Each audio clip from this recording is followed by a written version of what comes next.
Energy dependency is also always a big thing. Look at wars. How do they fight wars? One of the major things they do is cut off the energy in whatever form it is to the particular country you're going to war with.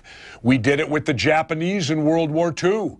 We embargoed, they couldn't get any oil. We would have been even more successful against the Germans in World War II, except the Germans had already figured out how to create synthetic oil. And by the way, in the German synthetic oil, there was no fossil fuel used. So I question whether oil is actually a fossil fuel. I don't believe that it is. I think that's made up in which to get people to believe so that they can control the pricing then, that there's only a finite amount of it. The Keystone Pipeline isn't pushing us towards energy independence at all. All it is doing is going to make huge money for the oil companies as they export that oil out of the United States. The simple way to look at it, if Keystone was going to provide oil for us, they'd be loading it into trucks. But what are they doing? Keystone is going down to the Gulf of Mexico, and it is being loaded onto tanker ships. So unless them ships are heading to LA or San Francisco, say goodbye to all that oil from Keystone. It's heading to China. There's your key to it right there. If it was coming to us, it would be loaded onto trucks, and you wouldn't have to build a pipeline all the way to the Gulf. But because they need to load it onto ships, the pipeline goes to the Gulf to put it on ships so the oil companies can make big money over in China. We use so much oil, the United States of America, there is no way that we can provide it for ourselves without seeking it in other countries and other places throughout the world. Okay? And that's the way I see it. What is energy dependence? Well, it's basically slavery. We are slaves to oxygen. We have to have it. Plants are slaves to carbon dioxide. If you go back to the most ancient form of warfare, practiced for more than 6,000 years, it's siege. Shut off a city's water, shut off their food. So through oil dependence in the last 100+ years, Standard Oil and the Saudi Arabians today, we are slaves to OPEC and the cartels that control oil. And so they've done everything they can to block the development of independent, renewable new forms of energy like solar, wind. The problem is the very same system has allowed the few innovations that have been made to be corrupted, and wind power farms and solar systems that have been built by government have just turned into inefficient boondoggles for the establishment so that they can basically make the new clean energy systems fail to discredit it. We're seeing right now Saudi Arabia and others try to bankrupt Russia and independent U.S. oil producers by driving down prices. So there's also a lot of manipulation within the oil market itself. But when you begin to research artificial energy dependence, you're really hitting at the heart of how the globalists control our planet today. And that's why I encourage people to develop their own solar systems at their home that's off the grid. Government encourages certain solar systems or wind systems that are hooked directly into the grid and the system and are highly regulated. What we need is truly independent off-the-grid systems like Jesse Ventura has set up in Baja, Mexico. I'm Alex Jones, head-to-head with Jesse Ventura.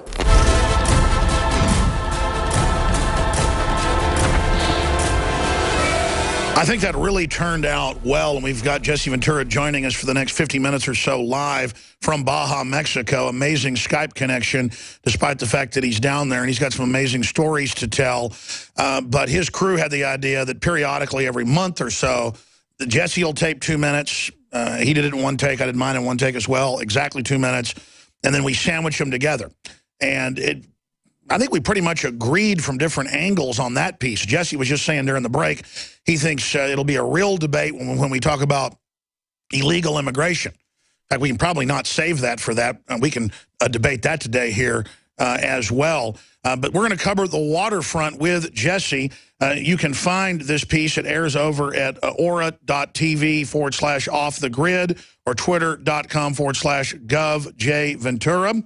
and Facebook /official Jesse Ventura. We have those all linked up on Infowars.com and PrisonPlanet.com. And you can follow us, of course, at Real Alex Jones and on our different Facebook channels that are listed. What I know about Jesse Ventura, getting to know him over now, it's hard to believe, like 8, 9 years, is that he's the real deal. And even though we disagree on probably 30% of the issues, it doesn't matter because at least he's an honorable guy. He stands up for basic liberty. I'd call him a libertarian. He's an anti-establishment party guy. You've heard him here many times. And the system is attacking him and demonizing him and misrepresenting what he says and what he stands for more and more because they're scared of him. And that's why they did the fake thing where he got basically arrested by the police in California at the airport or whatever. Did never happen. Wasn't true. He was in Minnesota. Or the police had stopped him and it was a confrontation, made up. Or the whole American Sniper thing, which is now unraveling and, you know, coming out that the movies basically has nothing to do with reality. Why would they try to put him in that book? And I'm sure if Ventura hadn't threatened to sue, probably in the movie.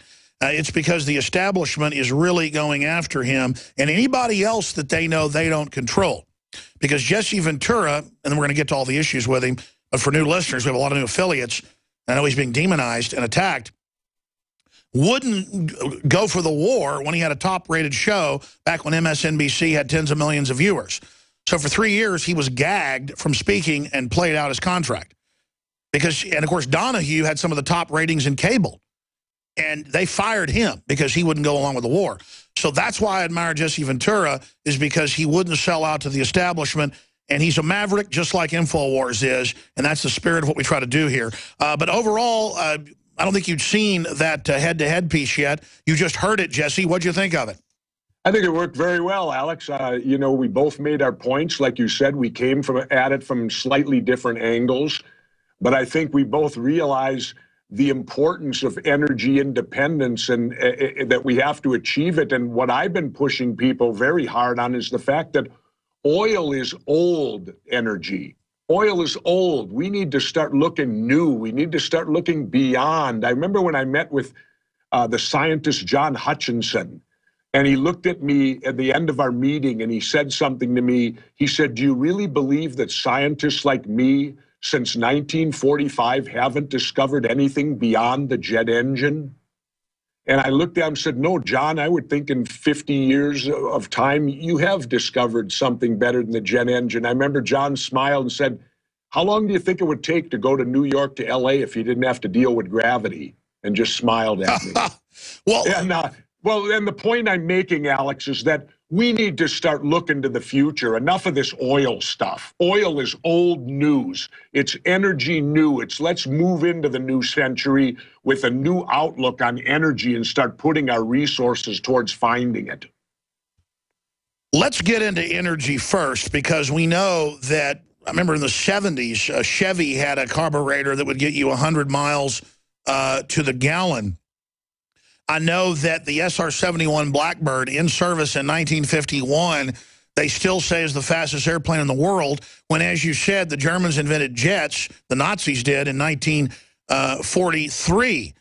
So for them to sit around and claim that what we're seeing is the latest, greatest, when the federal government admits that they are trying to block, quote, disruptive technologies, well, they mean disruptive to the grandsons and granddaughters of the robber barons that pretty much run a monopoly system worldwide. Yeah. Oh, yeah. No, and I agree wholeheartedly, Alex. It's time, one thing about, when I did the 3 years of conspiracy theory, it kind of labeled me and all that by the mainstream media. But I'll tell you, I learned a lot of stuff and talked to a lot of very, very interesting people in doing the 3 seasons of conspiracy theory. And, it really broadened my outlook on a lot of things, doing it and hearing things from a different point of view and hearing people that were not in the mainstream. So it was a great learning experience, and we were happy to have you on board for a few of those episodes. What did we used to refer to you again, from Starsky and Hutch? Who was the black character again? Huggy Bear. Huggy Bear, yeah. Remember we used to call you Huggy Bear.